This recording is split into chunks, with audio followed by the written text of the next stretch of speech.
All right, guys, what's going on? Welcome in. So Josina Anderson just put out a huge tweet regarding Shedeur Sanders, Colorado quarterback. She says that I am disappointed to hear that a quarterback's coach from a team drafting in the top 7 referred to Shedeur Sanders as coming off as brash and arrogant in his team interview and making his assessment known to a number of people per source. I'm purposely not naming the team as not to directly call the team out. I'm just sharing that this coach's personal assessment is the direct opposite from how Sanders came across to many reporters in his press conference with the media at the Combine. Sanders appeared to go out of his way to acknowledge multiple media members, regardless if they were recognizable or not. He seemed cordial, polite, witty, thoughtful, along with being confident, as many athletes are. Alternatively, these observations were distinctly different from how another quarterback prospect came off to some in the media last year in Indy. She goes on to say, according to league sources, said quarterback coach seems to have issue with the quote-unquote culture of athletes who have broad fame and financial success before entering the NFL, and in their opinions, appear to them to have a problem certain athletes. I'll leave it at that. So basically what she's getting at here is that there's a quarterback coach within the top 7, and this quarterback coach not only just viewed Sanders as brash and arrogant, but also seems to have, it seems to have an issue with athletes coming in that have been paid a lot of money and that are super famous, which is exactly what Shedeur Sanders is. Let's address this second part first. That's just the reality. I mean, these guys can be mad or not, right? It doesn't really matter. College kids are getting paid. NIL deals are humongous, and it doesn't sound like it's going to stop anytime soon. So, that's just a personal opinion, and to, scratch a quarterback's name off a potential board because of the, quote unquote fame and culture, the money that guys are coming in with, to me, it's a bit ridiculous. If I'm being honest, every single, these people would be surprised to see how much these some of these prospects are making at the collegiate level, and a lot of them are too. It's not just Shedeur Sanders is the only one getting NIL deals. However, he is Deion Sanders' son. He's been in the limelight for a long time. He's been groomed to be a quarterback. He's talked a lot about hard work, repetition, and really honing and working at his craft to get to where he is today. Obviously being talked about as a top 10 pick, potential top 3 to 5 pick as well. But this first part, right, he's coming off brash and arrogant. What's the difference between arrogance and confidence? I feel like it's a tightrope kind of conversation, right? On one hand, people can love a player's confidence. Oh, he's so confident. He believes in himself. He believes that he could turn around an organization.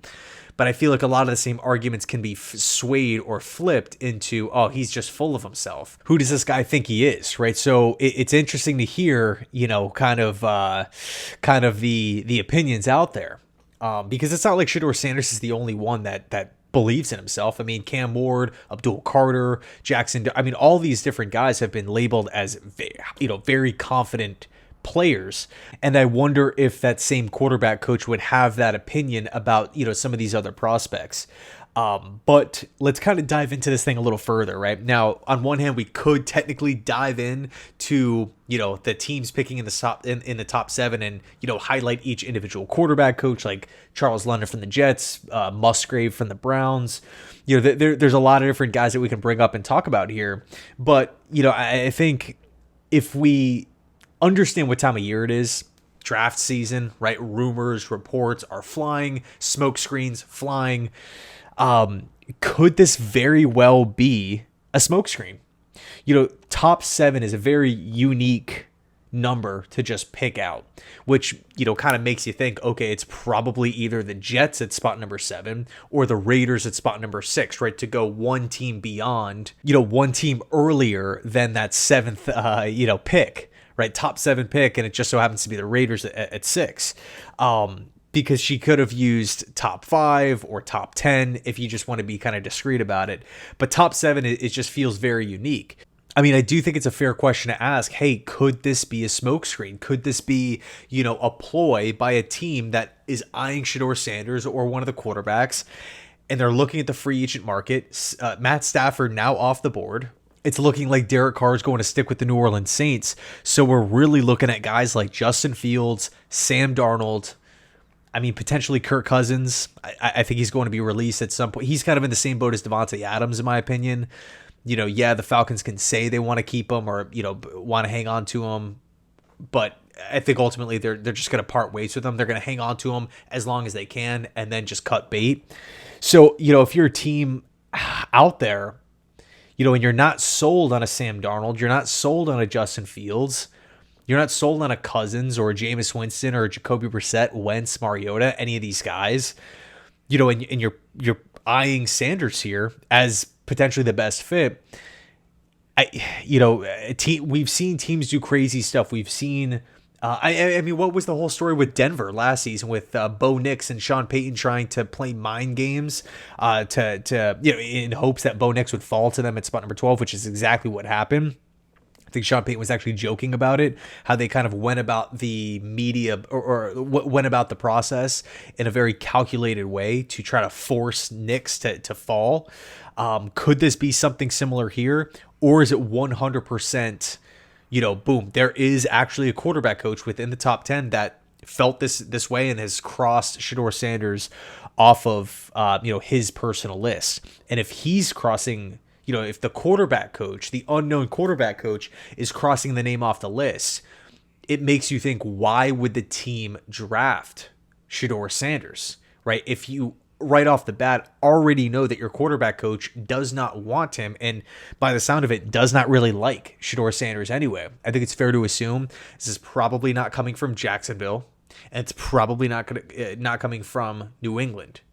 So out of the remaining options, Titans, why would the Titans put this out there unless it's 100% truth? So, Browns, Giants, Raiders, Jets, the remaining teams I feel like are the most likely here. But in any case, let me know your thoughts down below in the comment section. Or actually, real quick, she goes on to say, the coach is also not in favor of getting him. This is what prompted my post, because there are other folks in the building who vehemently disagree with that assessment. The comments, all of which I did not report, were over the top, even beyond football. Sanders is obviously a marketing star as well. Real quick, we have breaking NFL news. What is it here? It's looking like Mike Hilton, the slot corner from Cincinnati, is probably on his way out from the Bengals. It's looking like. So another, slot corner hitting the market here. In any case, let me know your thoughts down below. But here's the big question here, right? If Sanders is on the board, do you consider it, right? Because all the talk right now is trading up for Cam Ward, right? Trading up to spot number 1. This would take 7. This would take second round pick, multiple mid round picks this year and next year. It would probably, I'm going to say 99% likely, you're going to have to include a 2026 first round pick. That's a big haul. That is a big haul to trade up. But here's the question. If Shedeur actually falls and is on the board and you don't have to give anything up to go land him, where do you stand on that?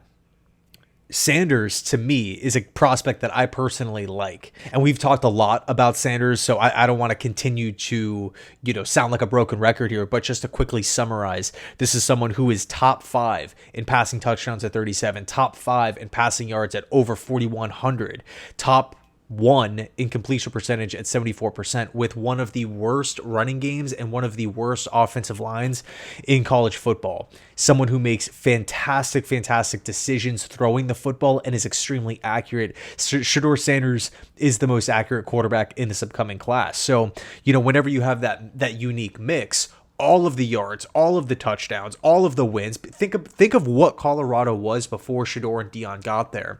And Travis Hunter too, by the way. What were they, 1-11? They've really flipped that program around. And granted, hit the portal hard, added some more pieces, but really it was Deion, Hunter, and Shedeur that flipped the script over there. You factor in his ability to handle pressure, his toughness, always gets up. This is someone who I could very well see the Jets selecting at spot number 7. You also talk about the system fit. Does he fit what Tanner Inkstrand wants to do? And I'm going to assume that the offense is going to look something similar to what the Lions run, where the quarterback is under center, the quarterback is handing the football off, the quarterback is working off of play action. It takes the occasional deep shots every single week, but primarily hitting guys accurately underneath and over the middle of the field. Is Shedeur Sanders a type of quarterback that fits that mold? The answer is 100% yes. 100% yes. It's funny, I actually have a buddy, and he reached out the other day, and he covers all the quarterbacks and really goes into deep dives with the quarterback prospects. And we were talking on the phone, and he's just like, man, I got to say, they're not going to draft him because they have, their franchise quarterback already. But the picture perfect fit for Shedeur Sanders, like the system that I want to see him with is the Lions. But he's not going to be there pick whatever it is, 29 or 30. And then I was sitting there thinking, I'm like, well, Aaron Glenn is with the Jets, and he's just like, dude, great point. But in any case, let me know your thoughts. Thanks so much for watching, and as always, go Jets.